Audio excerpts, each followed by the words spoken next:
Hey guys, it's Shahram with another episode of the Dialectic at Work, a podcast dedicated to understanding Marxian theory, its philosophy, its politics, and its economics. As always, I'm your host, Shahram Azhar. I'm Associate Professor of Economics at Bucknell University. At first glance, the title of this week's show, Karl Marx in America, may seem a bit clickbaity. After all, is it not common wisdom that Marx is the antithesis of everything that is American?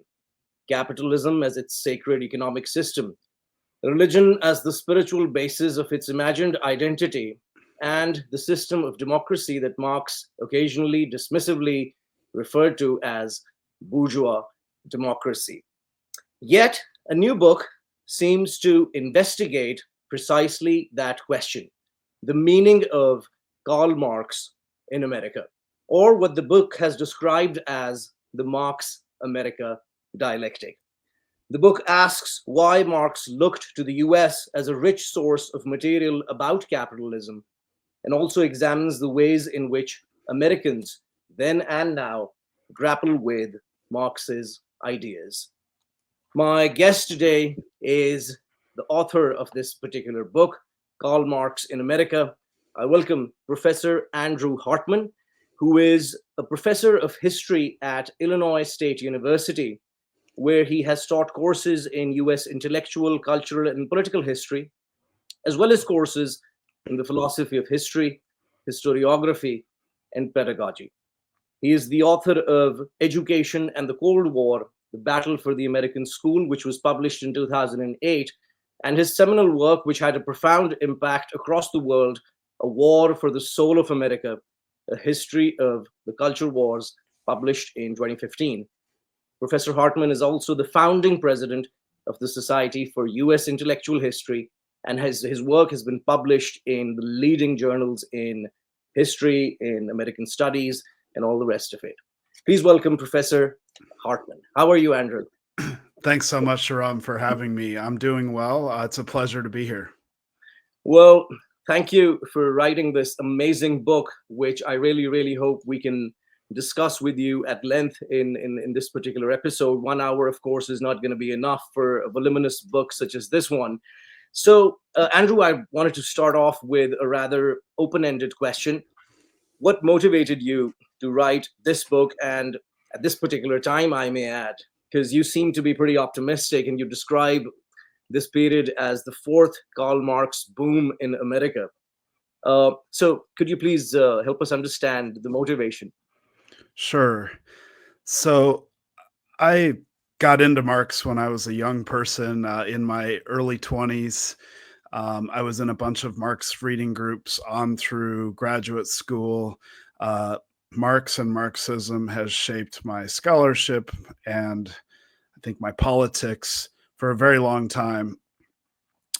But as a US intellectual historian, I guess I hadn't really early on in my career figured out how to mix my expertise in the history of ideas in the United States and my passion, somewhat might call it my obsession with Karl Marx and Marxism. But, so I wrote a few books, as you cited in the introduction, and decided, okay, well, what the hell good is tenure for if I don't go for it? And so I decided that I was going to write this book, Karl Marx in America. There are a number of these, I guess, reception histories is how we refer to them. Histories of how a set of ideas or a particular thinker has been received across history in different times and contexts. So in terms of U.S. intellectual history, there's a great book, American Nietzsche by Jennifer Ratner Rosenhagen, which I found very inspirational, and several others, some recent ones on Adam Smith's reception in the US, as well as John Locke's. So I thought, well, hey, maybe I could do it on Marx, and I started looking into it, and it had not yet been done, which is a little bit surprising, although now having spent 10 years on it, I understand perhaps why nobody had taken it on, because it was a major undertaking. So that's kind of the personal story there. But I also think that in the last 16 years or so, since the 2008 financial collapse, there has been a renewed spark in interest in Marx and Marxism. And so I guess I was also inspired by that and wanted to participate in what I call in the book the fourth Marx boom in American history. I think one of the most fascinating things that you say in the preface of this book, not great advertising, by the way, is that on the surface, such a book is absurd. uh, I mean, jokes aside, but in other words, you're alluding to this odd paradox that, I mean, I teach Marxian political economy in my classes, and one always has to grapple with this odd sense of um, saying something which is absurd. Marx in America, right? So, can you articulate for our audiences how you, as a U.S. intellectual historian, etc., how did you grapple with this particular paradox in this book? Well, I guess to begin with, I thought to myself, perhaps a little bit selfishly, I'm a Marxist. I live in the U.S. I was born in the U.S. I am a U.S. historian. I grew up in Denver, Colorado. I've lived also in Washington, D.C., where I did my grad work. And now I've lived in Illinois, right in the heartland, for 20 years. And I'm a Marxist. So why is this a paradox, I guess? Why am I a contradiction? And so I wanted to place myself in a sort of history of Americans reading Marx. But more academically, I guess, or more historically, there have always been people in the United States who have looked to Marx either as a source of wisdom, a source of inspiration, or looked to Marx and read Marx as a way to understand the nation, perhaps through a glass darkly. That is, liberals, conservatives, anti-Marxists, anti-communists of all sorts have read Marx or used Marx as a weapon, as an effort to sort of not only critique organized communism, which was common in the 20th century, but also to understand what it is, what this American project is. So Marx has always been there. He's kind of what I call tongue-in-cheek a ghost in the American machine. One of the things that I found really, really fascinating. I mean, I grew up in the former British colony, so in Pakistan. And one of the things that we've constantly grappled with, and as you know, the third world looks up to the US as a citadel of freedom, right? Yet, one of the things that you talk at length about in this particular book, right in the preface, as well as it's a thematic throughout your book, is that Marx is providing humanity with an alternative perspective on freedom. Freedom. I mean, obviously, freedom is an idea that is so central to the. I haven't seen another country or people that is so obsessed with freedom as we are in this country. So, in your view, in your reading of Marx, how did Marx understand freedom, this notion of freedom, and how did his perspective on freedom gain purchase in American life? That is one of the central organizing questions of my entire research project with this book. As you say, Americans are obsessed with freedom, and we in the US all seem to know exactly what that means. And when asked, somebody might turn to the fact that our freedoms are enshrined in the Bill of Rights, or, the Declaration of Independence is sort of like the founding document of American freedom. And that aspect of American history, or the American creed, is, as you say, something that people around the world have always looked up to. But Marx wasn't against that notion of freedom, of course, but he thought that it was a pretty limited sense of freedom, especially within the constraints or context of capitalism, because capitalism, as Marx saw it, required that most people, those without sort of ownership or access to capital, in order to survive, they had to sell their labor. They had to sell their labor to people who had access to capital, or people who owned the means of production. And by selling their labor, Marx argued, people were giving up giving up a chunk of their free time, giving up a chunk of their freedom. People who are compelled to work for other people are not free, at least not while they're working, because during those time periods when they're at work, they don't have control of their labor, they don't have control of their bodies, their time, their minds even. And so that's one of the reasons why I think Marx has remained, I guess, a mole in American history. And that is his ideas consistently reappear because there is not really an American political tradition that has conceptualized freedom with the constraint of work necessarily. I mean, there's been discussion of it, but usually in conversation with Marx. And so we have political freedoms in the US, perhaps, at least historically, that many people have not had. We have civil liberties. But again, the US is, at least relative to other wealthy nations, the American workforce works longer hours than any other sort of wealthy nation. And when we're at work, we don't really have freedom. And so Marx added something to American political discourse that's always been missing in that sense. Wow. So, I mean, Marx developed his mature ideas were developed in Das Kapital, of course. And there, this thematic that, I mean, we've been discussing Capital Volume 1 and 2 recently at on this particular show. And one of the things that really stands out for people is his idea that labor power is alienated in this affair of production, this hidden abode of production, as he likes to call it.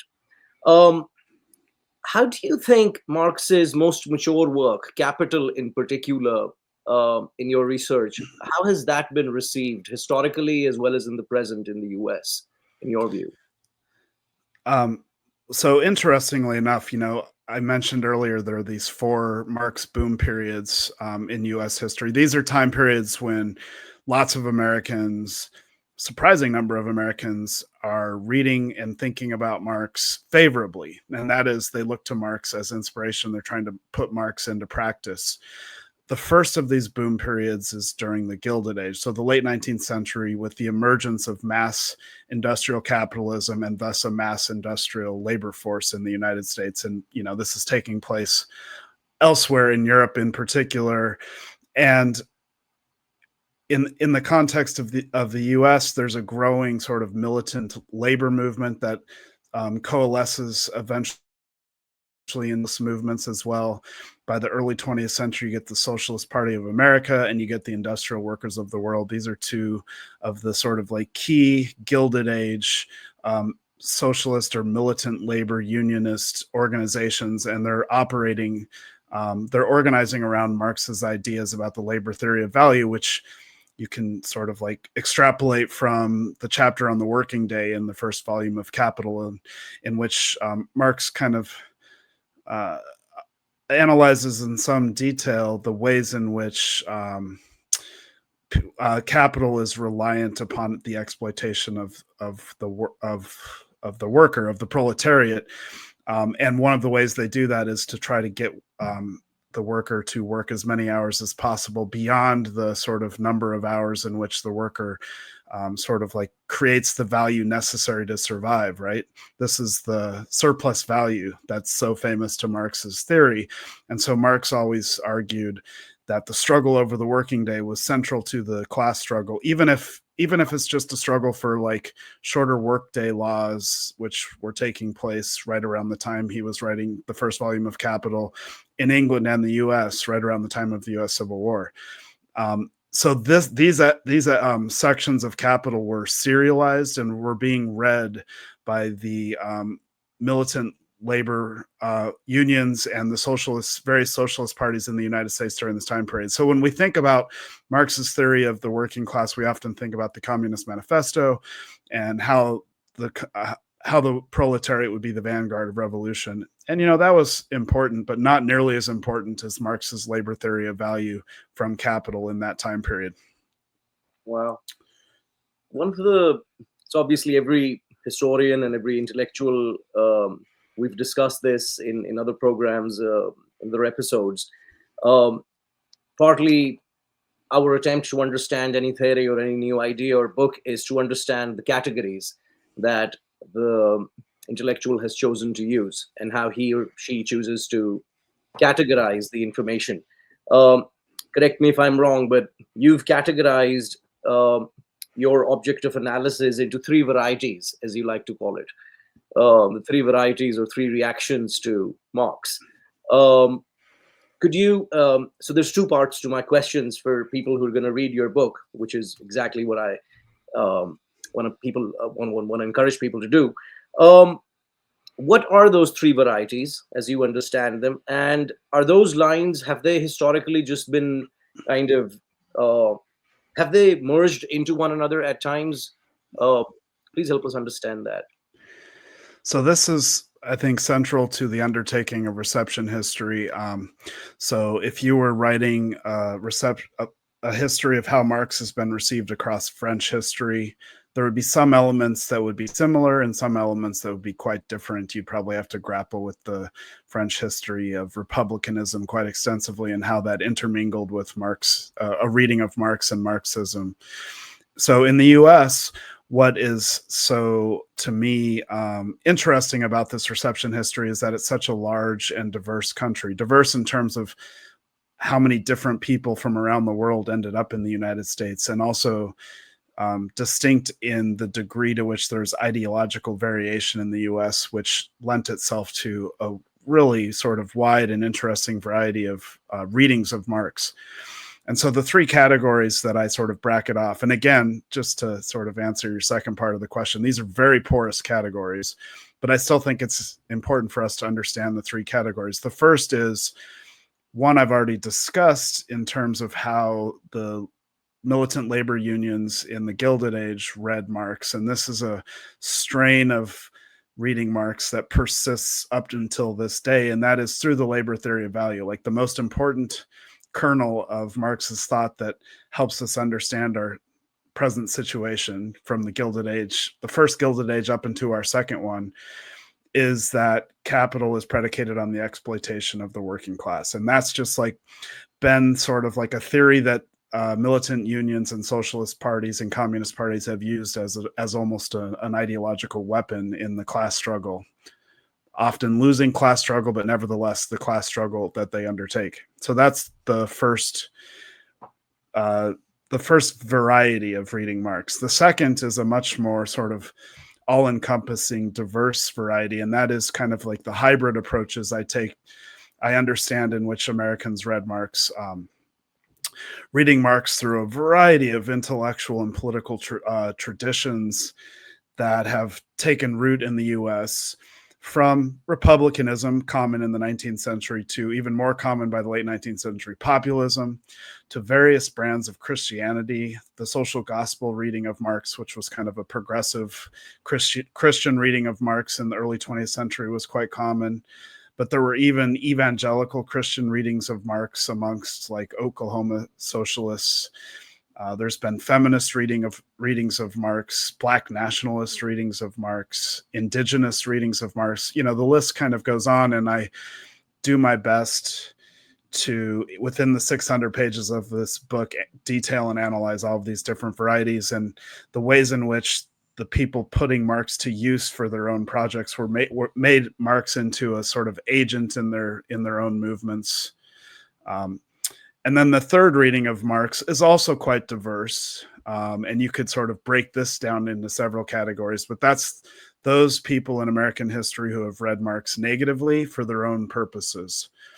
The two most common are the liberal reading of Marx, which was extremely important in the middle of the 20th century during the early Cold War. So the Cold War liberals, almost all of the most important Cold War liberal intellectuals, did serious readings of Marx to prove Marx wrong, to demonstrate that the American project had proven Marx wrong, especially the New Deal, and to also show that there's this American political tradition. They basically invented an American political tradition, or a liberal tradition, in this time period that was not Marxist. That was the antithesis of Marx. That was their sort of big project. And it was a Cold War project, but it was also rooted in the New Deal order as it took shape after the Second World War. And then as part of this negative reading of Marx, I do a pretty extensive analysis of how conservatives have read Marx or used Marx as a weapon. For them, so that nowadays, the right, from Trump to many of the sort of like right-wing online trolls of various sorts, they reference Marx to refer to anything that they find just sort of like slightly distasteful, from, say, the Green New Deal to critical race theory, what have you. They're not really reading Marx, but there were lots of conservative intellectuals in the middle of the 20th century who, working in tandem with the kind of anti-intellectual vigilantes, they did read Marx quite seriously, but not to prove him wrong. To them, that was a given, a foregone conclusion, but rather to demonstrate that liberalism in its New Deal form that had taken shape in the middle of the 20th century in the United States, the problem with liberalism was that it was too close to Marxism. In some ways, it was Marxist itself. So these are the varieties of Karl Marx in America that I try to analyze in my book. Wow, thank you for that. Andrew, one particular area that was very exciting for me, as someone who's interested in Marx and his biography as well, is the fact that in the popular biographies that we've read, Francis Wayne being the most popular one, and others as well. I mean, I don't want to pick on anyone in particular. There's usually some discussion of the U.S., but it's kind of peripheral to the analysis. I mean, when we started learning Capital, we learned within the first 2 or 3 weeks that England is the chief illustration of, and it's all about England. Everything revolves around England, England, England. And Marx's interest in the U.S. And the role of the U.S. in his intellectual biography, if you like, has kind of been ignored, and that's something that you've taken up in this particular book. Could you help us understand, firstly, why Marx's biography or biographers have missed this particular element, and what did you discover in your research? How was the guy interested? I mean, what did the old man say about the U.S.? Yeah. To begin with, I think it is understandable why the biographers have ignored the U.S. Probably not as important to Marx's biography, his intellectual biography, as his native Prussia, where he helped fight the losing battle of the 1848 revolutions. Probably not as important as France, where he spent some time as a young man and thought a lot about the sort of revolutionary legacy of 1789. And certainly not as important as England, where he spent much of his adult life living in exile and gained a pretty his thorough understanding of capitalism was predicated on understanding both the literature of English or Scottish political economy, but also the firsthand accounts of industrial capitalism that he was undertaking, and with a pretty sort of thorough statistical reading of that. So to me, that's understandable, but I do think there's an important element, I guess, missing in this sort of well understood aspect of Marx's biography, and that is his attention to the United States, which began from an early age. He had written in a journal as a young man that he had contemplated emigrating to Texas, of all places. That would have been quite the sort of counter history. I imagine somebody writing a great novel about Marx in Texas. What would have become of him there? But then also, like so many European intellectuals in the 19th century, he paid a great deal of attention to the US because it was just different enough from Europe, because it lacked a feudal past, and it was, things were different enough that it helped not only him, but lots of European intellectuals better understand Europe, or better understand the modern world, I think is a better way to sort of categorize that. So early on, Marx had read several travelogues written by Europeans such as Tocqueville and others, and including Carlyle. And most of these travelogues were written by Europeans who had conservative aristocratic leanings, and they were writing about American democracy and horror. because they worried that this was coming to Europe and that it was going to empower the working class, or it was going to empower the sort of lower orders against the higher orders. Marx read that in reverse and said, "Oh, isn't this great? Maybe the U.S. is the place where socialism is going to come first because the working class has the right to vote, and why wouldn't they usher in? Why wouldn't they vote for leaders who would usher in socialism or usher in working class power?" He, of course, by studying the U.S., was quickly disabused that this was going to be the case, because he came to recognize by the 1840s, when he wrote his pretty famous essay on the Jewish question, that that the power of capital in the United States prevented the working class from actually using electoral democracy to their advantage. And this is when he famously distinguished between I guess what he called like formal freedom and true freedom, or real freedom. And what he meant by that, going back to our earlier discussion, is if like people didn't have freedom over their labor, over their personal lives, over the things they had to do in order to survive, that wasn't any sort of real sort of freedom. And so that's when the term bourgeois democracy comes into play. But he continued to pay attention to the United States throughout the 1850s. Of course, his main source of income, in addition to the subsidies he was getting from his good friend Ingalls, was he was writing for the New York World Tribune, which was, at the time period, the most read or most subscribed to newspaper in the world. It had about 200,000 subscribers. Most of its readers were people who would become Republicans. This is in the time of the emergence of the Republican Party of Abraham Lincoln. He wrote over 500 articles for the New York Tribune. He served basically as their main European correspondent. These are sort of lengthy analytical articles of the type you'd expect Marx to write. And he wasn't necessarily writing about US politics in these articles, but he was paying close attention to events in the United States, because he was appealing to an American readership that he believed might be interested in his version of freedom. Marx was in Republican discourse in Europe, and so he's sort of entering into Republican discourse in the United States as well. And he was kept abreast of events in the United States, in part, well, because he read widely, but also because he had a number of friends and comrades, these people who had gone into exile in the United States, known as the 48ers, his fellow Germans. Many ended up in London like Marx, but many more even ended up in the United States. And he kept up correspondence with many of them. And many of these people ended up, when they first went to the United States, I think they thought it was going to be a temporary stay before they returned to Europe, where they could continue the revolution. But of course, in a reactionary period in Europe, that did not happen. This is a reactionary period that was quite depressing for Marx, at the same time when he was experiencing some pretty serious personal troubles, such as the deaths of 3 young children while in London.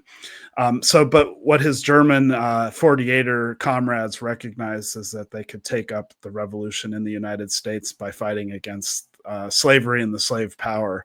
And so many of them voluntarily became abolitionists and joined the Union Army, especially along the Western Front, along the Mississippi during the U.S. Civil War, in an effort to make the war about the abolition of slavery, to make it a revolutionary war. And this was always Marx's understanding of the Civil War as well. And so, at a time in which Marx was depressed about politics in Europe, events in the US actually kind of made him somewhat optimistic. And I would argue that the Civil War was a catalyst for him finally finishing Capital in 2 ways. First of all, as I said, it made him optimistic about the possibilities of socialist revolution, or the possibilities of challenges to capitalism, because even though he well understood that the Union, or the United States, was not anti-capitalist by any stretch of the imagination, he firmly believed that the war would result in the abolition of slavery, which was a good in and of itself, because he hated slavery on a moral level. But also, he firmly believed that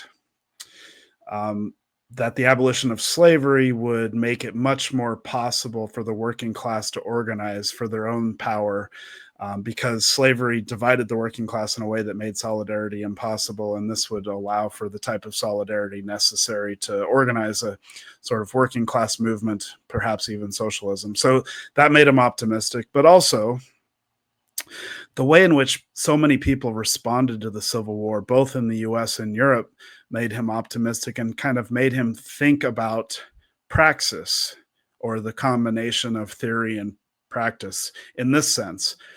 First of all, take his German 48er friends, that they were all so willing to put their lives on the line to fight for the Union, for the abolition of slavery, for the freedom of Black people. That was quite inspiring to him, and he compared them favorably to, like, sort of those on the East Coast who had long been in the U.S., whom he dismissed as, just kind of like, he kind of considered them more closely affiliated with the emergent English bourgeoisie and their sort of distaste of their own blood, of seeing their own blood.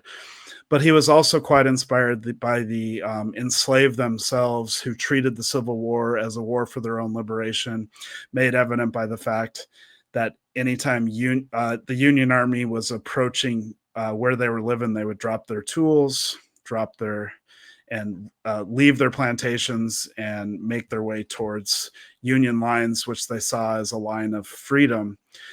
This is what W.E.B. Du Bois would later call, very much inspired by Marx, a general strike. And then he was also inspired by the fact that the English working class, even though their interests weren't necessarily aligned with the Union, because many of the English workers were working in textile factories that was heavily reliant on cheap cotton from the Confederacy, from the Southern plantation enslaved labor. They consistently sided with the Union in the Civil War. So he saw this as a sort of international form of class solidarity. All of this inspired him and sort of made him think about the lengths to which people would go to resist labor exploitation, which I think is a key aspect of Capital, Volume 1. Well, about slavery and the American Civil War in particular, I mean, we've read Marx's letters to Abraham Lincoln, and, there's a full-out bromance going on there, man. I mean, and of course, Lincoln in his Gettysburg Address, etc., is kind of alluding to labor. He's talking about all of these interesting things that economists today have totally forgotten about, that labor is the source of all new wealth. So in particular about this Marx-Lincoln dialectic, if you like, what do we know about their, we know that Marx wrote a letter to Lincoln, and I mean, everyone should go online and read that letter. You could mistake him for a right-wing conservative these days. I mean, he's so enamored by the Republican Party and all the rest of it.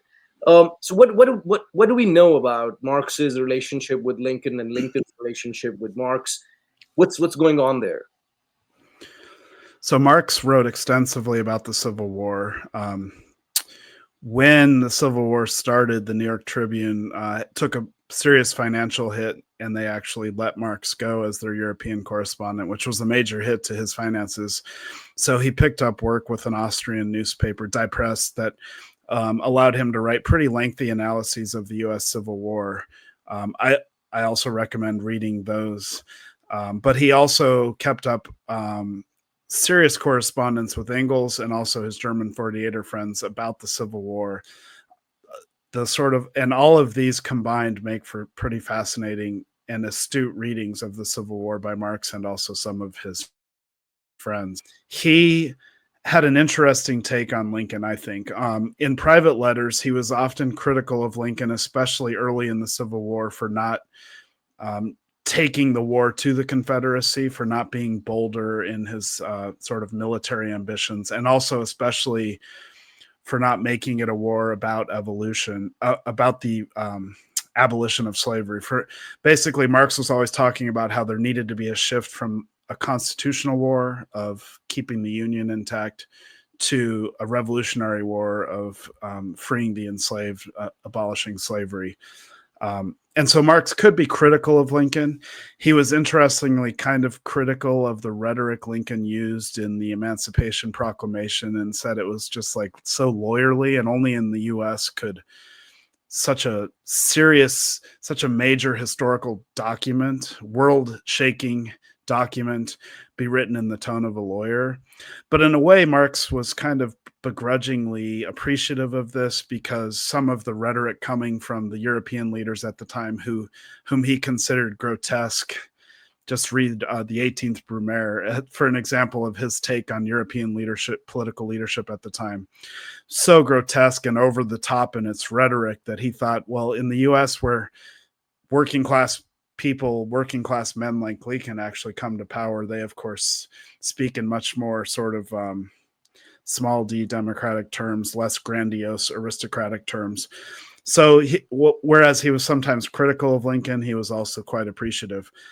The letter to Lincoln, that the famous one that you referred to, he wrote on behalf of the International Working Men's Association, which was an international socialist organization founded in 1864, or I should say 1863, kind of right in the middle of the Civil War.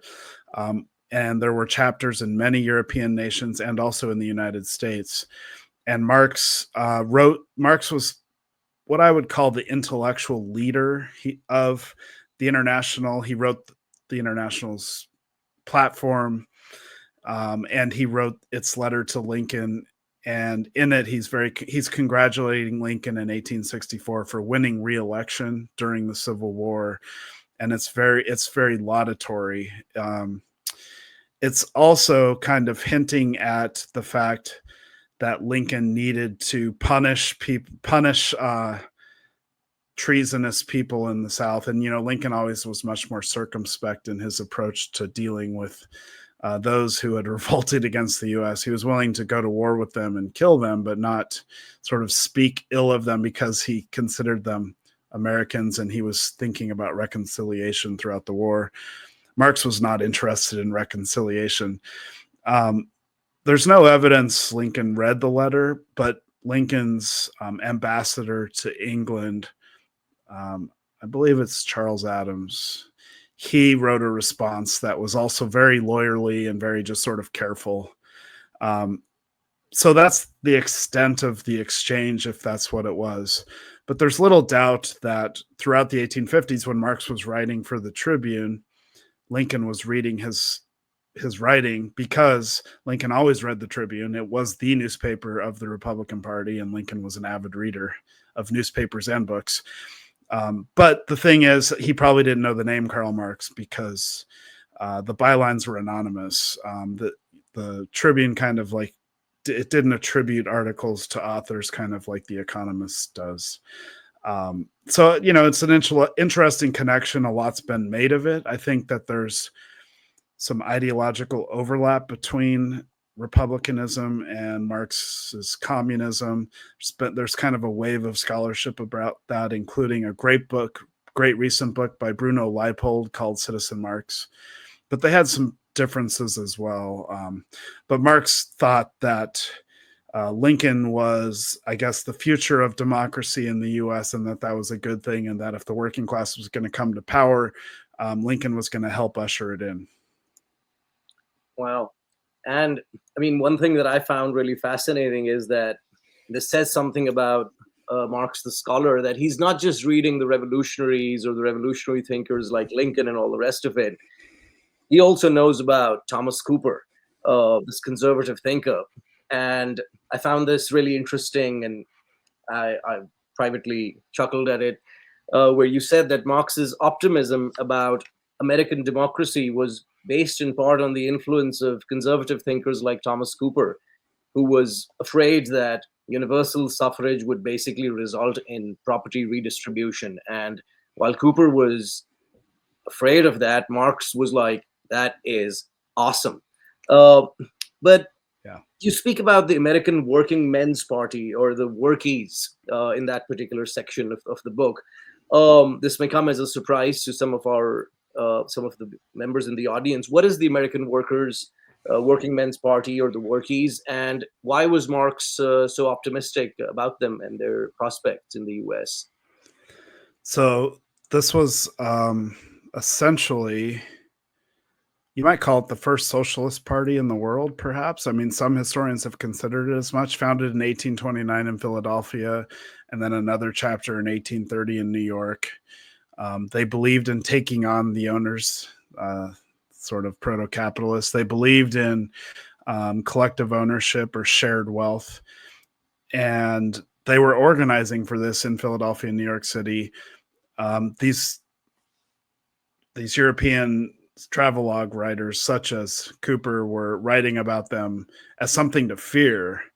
And Marx read this as kind of a hopeful sign of more to come in the US and hopefully in Europe as well. Mm-hmm.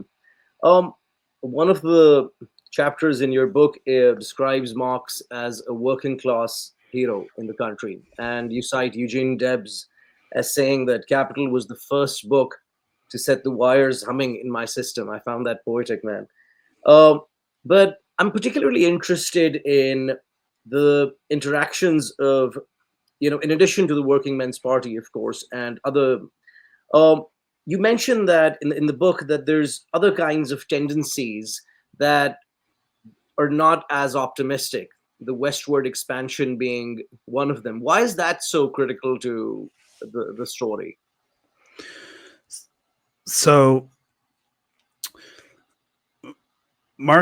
if Marx was pessimistic about the US, it was not only because he recognized the power of capital and because bourgeois ideology was so powerful in the United States. He said it was sort of like it emerged as in a greenhouse, like it was just sort of everywhere.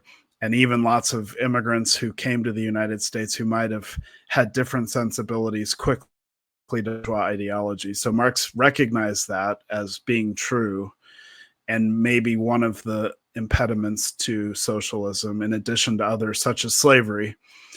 But another impediment to socialism that Marx recognized very early on was the sort of frontier.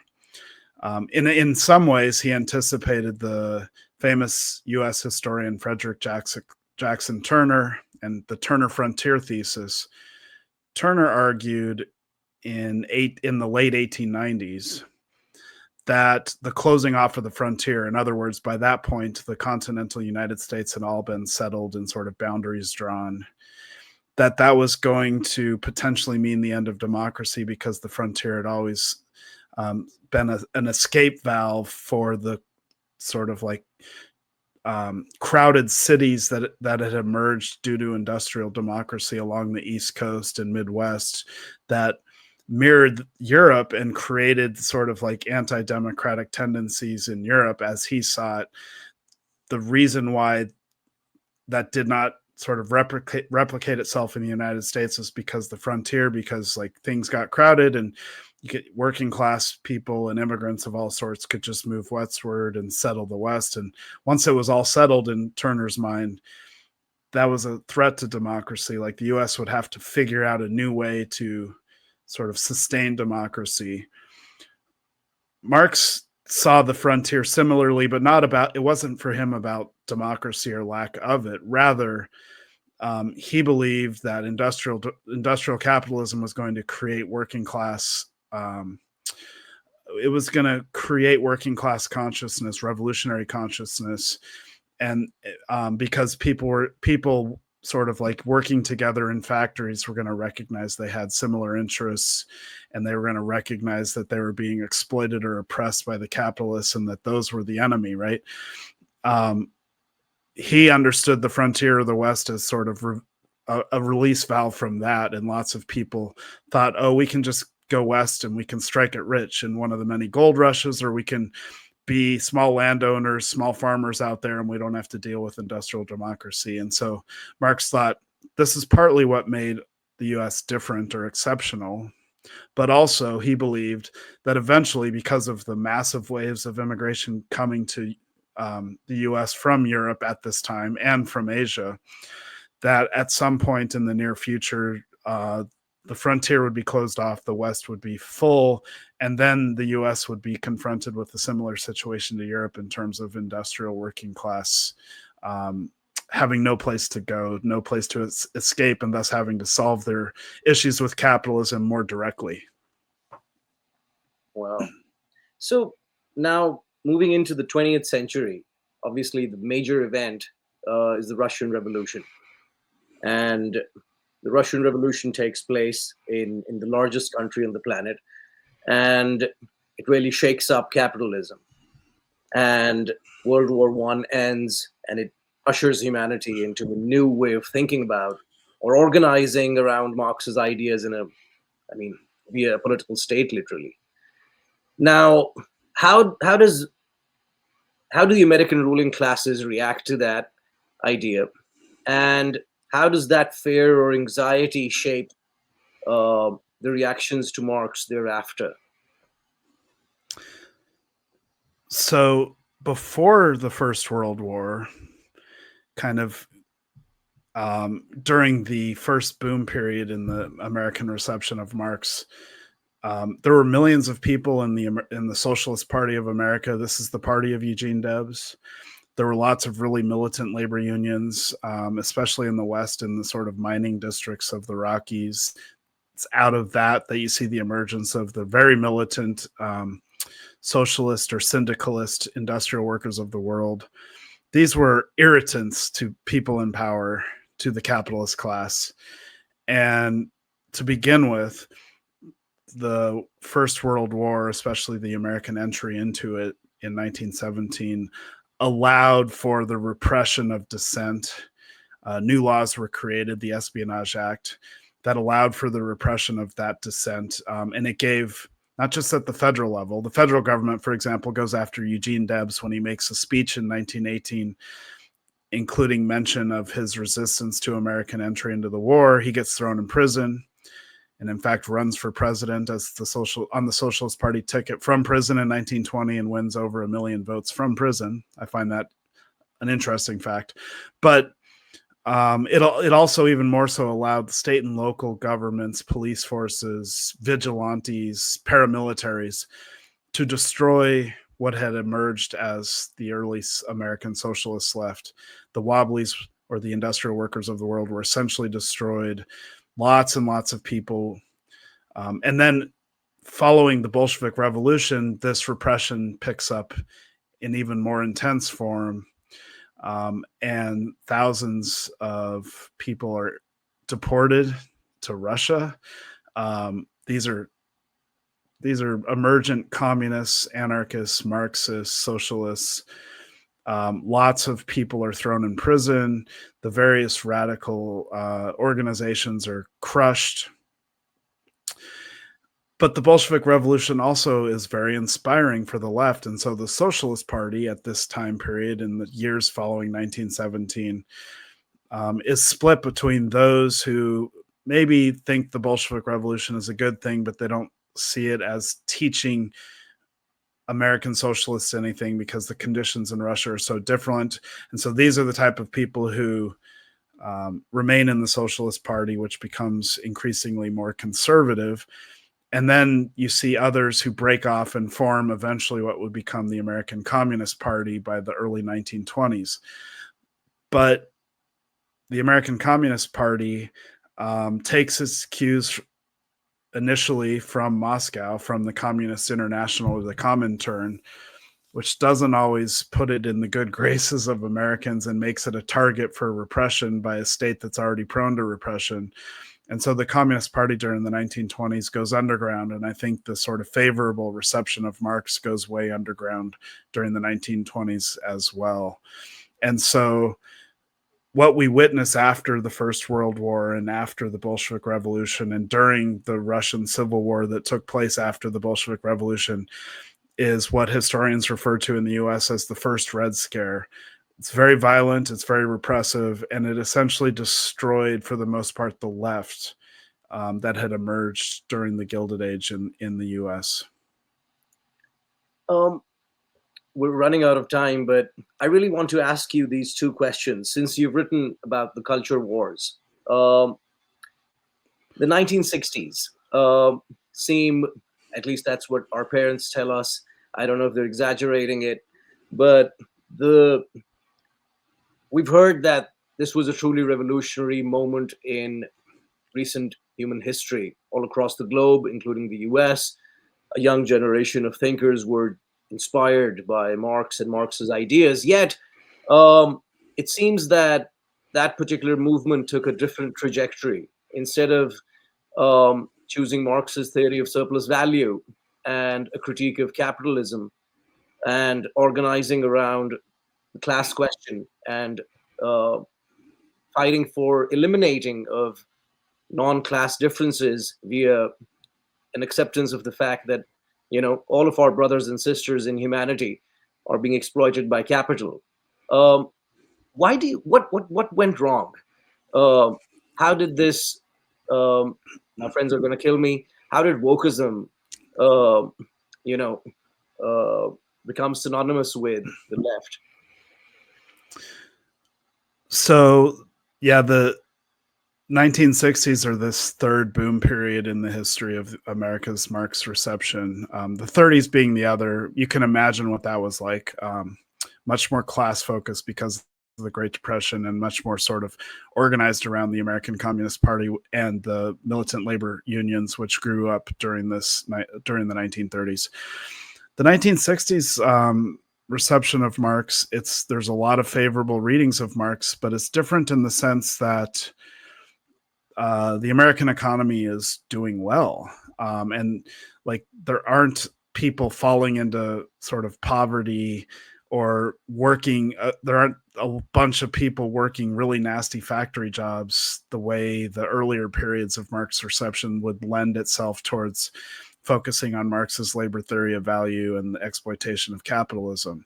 So it's a radical period, potentially revolutionary, but capitalism was never threatened in the 1960s.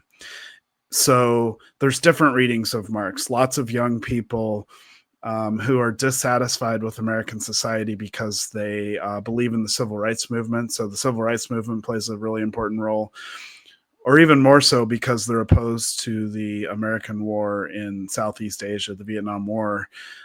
They start reading Marx in different ways, perhaps, than had ever been read by Americans.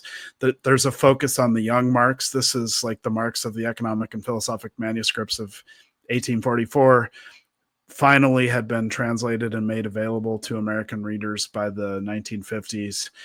And that's a sort of younger, more existentialist Marx, which really sort of hooked up and correlated with young Americans who just, they might not have been worried about their economic well-being, but they were worried about their psychological and political well-being. You know, they didn't feel like they had any say over the direction of the nation, and they felt alienated in the same way that Marx wrote about alienation. But there was also a turn towards Marx's analysis of imperialism, a focus on primitive accumulation from capital, which is Marx's term for things like imperialism, genocide, colonialism, slavery, which he all sort of understood as like part and parcel of the early development of capitalism.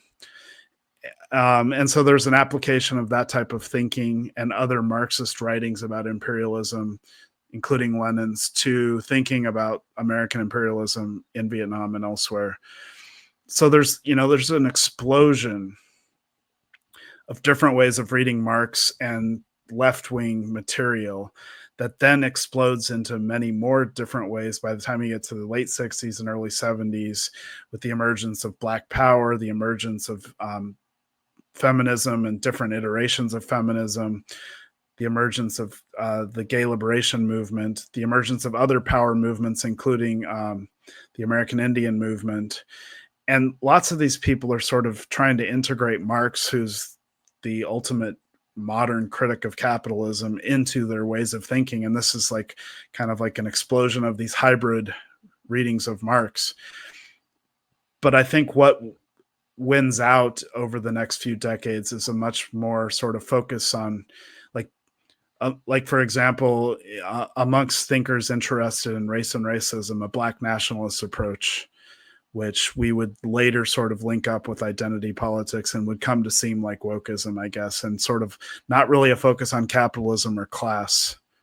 And so I think that's kind of like the reigning radical interpretation of society in the late 20th century during our sort of era of neoliberalism. Wow. We've run out of time, Andrew, but resist the temptation of asking you this particular question. How optimistic are you about the prospects of Karl Marx in America?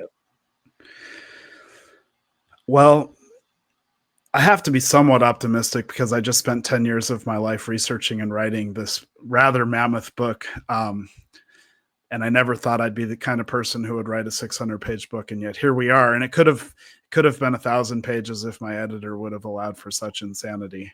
So I'm pretty optimistic in the sense that there's more people than in a long time reading Marx, writing about Marx, forming Marx reading groups, listening to David Harvey's Marx Capital teachings on podcasts or on YouTube. There seems to be an explosion of interest.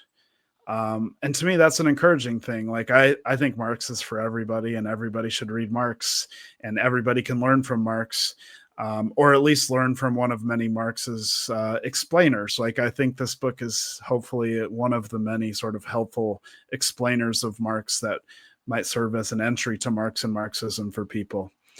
I'm hopeful in the sense also that there are lots of young people who are dissatisfied with the state of American and global politics. And I don't think I need to sort of like dip into that. I think anyone listening to this probably sort of that would resonate with them. I'm hopeful that there seem to be a lot of young democratic socialists in the US and elsewhere who are trying to organize for a better future. We definitely have a world to win, but our work is cut out for us. As long as capitalism persists, Marx cannot be killed. So writes Andrew Hartman in this brilliant, captivating, amazing book published by the University of Chicago Press. It's available on every major outlet, guys. Please check out this amazing book and educate yourself about this pertinent and extremely important topic. All right, guys, I hope you got something out of it. Thank you very much, Professor Andrew Hartman, for your time today. Guys, I hope you got something out of it. As always, the philosophers have only interpreted the world in various ways. The point, however, is to change it. I'll see you all next time. Take care, guys.